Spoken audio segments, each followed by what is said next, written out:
Perkenalkan, Kami dari tim True Accountants Universitas Ahmad Dahlan. Saya Hilian Diana Putri selaku ketua tim. saya Muhammad Rafi selaku anggota tim. Dan saya Gita Kusuma Dewi selaku anggota tim. Kami akan memaparkan analisis yang berjudul Audit Investigatif atas dugaan penyimpangan dalam pengadaan proyek pembangunan Gedung Pusdiknat Kementerian ABC di Kota Biru, Provinsi Lingkaran. Halo. Hai. Sesuai hasil rapat kemarin, kita diminta untuk melakukan audit investigatif keuangan di Kementerian ABC. Kasusnya ini cukup besar. Proyek pembangunan gedung Pusdiklat dengan nilai kontrak 50 miliar. Ini bukan nomor kecil, jadi ekspektasi untuk investigasi kita pasti tinggi. Iya, nilainya besar banget. Jadi kita harus memastikan bahwa proses lelangnya itu apakah sudah sesuai prosedur. Apalagi laporannya masuk menunjukkan ada indikasi rekayasa tender dan gratifikasi. Itu berarti audit investigatifnya harus dilakukan secara mendalam, bukan cuma lihat dokumen permukaan aja. Yang aku dengar, ada tangkapan layar satu WhatsApp yang secara terang-terangan memberikan instruksi buat membereskan lelang. Terus ada laporan pengawasan, bahkan muncul dugaan pemberian voucher umroh. Semua ini jadi red flag besar yang harus kita telusuri lebih dalam. Betul, saya setuju dengan kalian. Bukti-bukti awalnya memang sudah kuat banget. Ya udah yuk, langsung aja kita mulai dengan mengidentifikasi kasusnya. Kita petakan dulu nih identifikasi fraudnya supaya audit investigatif kita punya arah yang jelas dan cepat selesai.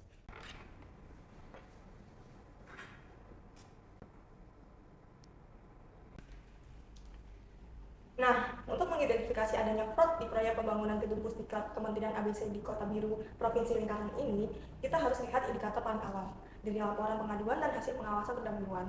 Terdapat 3 indikator utama, yaitu yang pertama, intervensi dalam proses tender. Indikasi ini terlihat dari adanya percakapan WhatsApp antara saudara Fulan Hanoman atau saudara FH dan saudara WI yang secara jelas berisi permintaan agar PT UBA dimenangkan dalam proses lelang. Yang kedua, ada dugaan gratifikasi yang menguat setelah tim pengawasan menemukan pertemuan saudara FH dan UC dengan goodie bag merah di parkiran mall. Yang ketiga, ada indikasi markup anggaran karena harga satuan di rencana anggaran belanja proyek lebih tinggi dibanding standar biaya konstruksi yang wajar.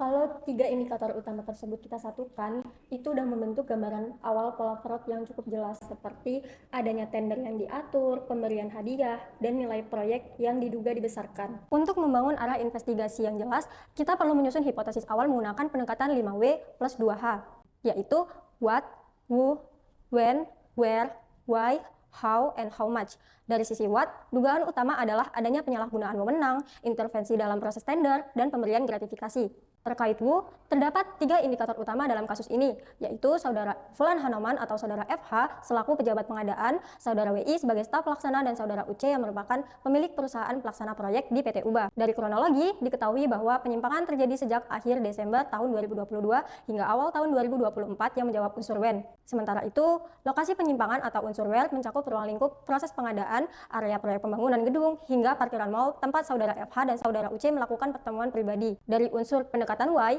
mengarah pada hubungan pribadi antara pejabat pengadaan dan penyedia jasa serta lemahnya kontrol internal yang membuka celah adanya manipulasi. Pada unsur how ini terungkap bahwa saudara FH memberikan instruksi melalui pesan WhatsApp untuk memenangkan tender di PT UBA yang kemudian disusul pemberian hadiah seperti parcel, voucher umroh, dan juga adanya goodie bag berisi uang sebagai bentuk imbalan. Dan yang terakhir pada unsur how much, di mana potensi kerugian negara diperkirakan mencapai sekitar 5 miliar rupiah akibat kemungkinan markup atau pekerjaan fiktif dalam proyek senilai 50 miliar rupiah. Dari pendekatan 5W plus 2H ini, kita bentuk hipotesis awal, yaitu ada pola fraud terstruktur yang melibatkan pejabat internal kementerian dan vendor, dimulai dari pengaturan tender sampai pemberian gratifikasi pasca proyek. Audit investigatif terhadap kasus ini dilaksanakan melalui 5 tahap utama yang sistematis dan saling berkesinambungan.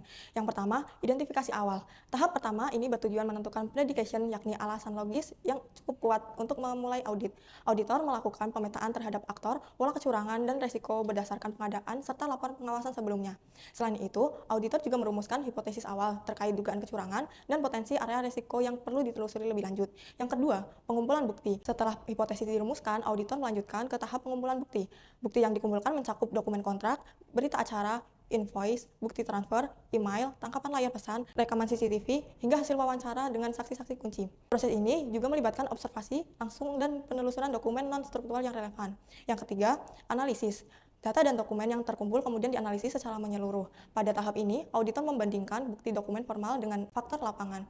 Analisis dilakukan menggunakan teori forensik fraud serta pendekatan investigatif dengan metode 5W+2H untuk mengungkapkan motif, pola kecurangan, serta jalur manipulasi yang terjadi. Yang keempat, pembuktian. Tahap pembuktian dilakukan untuk menguji kebenaran dugaan melalui verifikasi silang, digital forensik, serta triangulasi sumber data. Auditor menyusun matriks fraud yang memuat rincian pelaku, pasal hukum yang dilanggar, dan bukti pendukung. Tujuannya adalah memastikan bahwa semua unsur pelanggaran telah terpenuhi secara hukum dan teknis. Yang kelima, pelaporan. Tahapan akhir dari proses audit investigatif ada pelaporan. Auditor menyusun laporan hasil audit investigatif yang berisi kronologi temuan, analisis hukum, dan bukti pendukung. Selain itu, LHAI juga memuat rekomendasi tindakan hukum terhadap pelaku serta usulan perbaikan sistem pengadaan agar kecurangan serupa tidak terulang kembali ke masa depan.